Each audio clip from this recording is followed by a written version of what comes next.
Okay guys, so with the release of the Spider-Man Homecoming second trailer, we actually do have some bad news for the character's future in the MCU. So Amy Pascal did an interview at CinemaCon actually talking about their relationship with John Watts, the director of the film, and of course the deal with Marvel and how all of it came together and how it's been very different and unique for, Hollywood in general. So she says, the experience has been unique, it's probably never going to happen again after Homecoming sequel, Marvel, Disney, and Sony actually coming together and allowing Peter Parker to exist in the MCU. It's very rare that companies in this day and age actually agree and sign on to do something like that. She says, quote, "There are only so many stories you can tell again and again. This deal is something they would never have been able to do in any other way." So the interesting thing about this is that she says that the deal may never happen again after Homecoming sequel. And also recently we learned that Venom will be launching Sony's Cinematic Spider-Verse. It's said to be an R-rated film and will exist in the same realm as Black Cat and Silver Sable, which is also an upcoming film. There's been no word yet as to which version of Spider-Man Peter Parker exists in the Venom universe, or if he's not there altogether, but it's very likely that Sony would incorporate Spider-Man into that universe at some point. Now, the interesting thing about this is that we all knew that there would be this time eventually. They were doing Homecoming, they had him appear in Civil War, they were going to do a standalone sequel with him after Homecoming, and then Tom Holland's Spider-Man would appear in the Avengers Infinity War films. And people really had high hopes,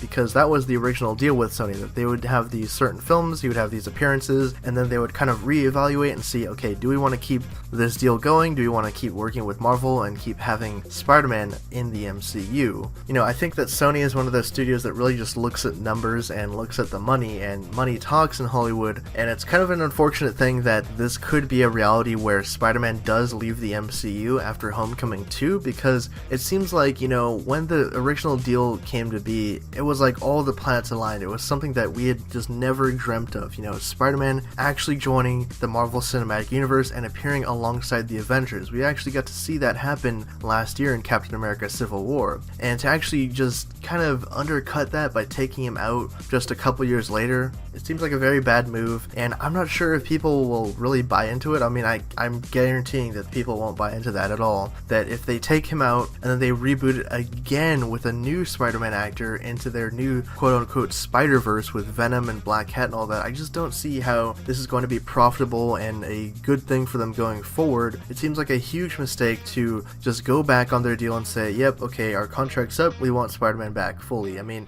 obviously they would want that because they'd want more money, they'd want full control of their character again, they don't want to kind of share Spider-Man and whatnot with the MCU, but it just seems like a huge mistake. Leave your thoughts down in the comment section below. Do you guys buy or sell Sony removing Spider-Man from the MCU after Homecoming sequel, according to Amy Pascal at Sony, and just the plans that they have for this upcoming cinematic universe of their own using Spider-Man related characters? If you guys are stopping by the channel for the first time and you like this video, subscribe for more content like this. We cover all the latest Marvel movie news, and we have a bunch of other shows you guys can check out here. Thank you guys again for watching. My name is Nick, and I'll catch you guys next time.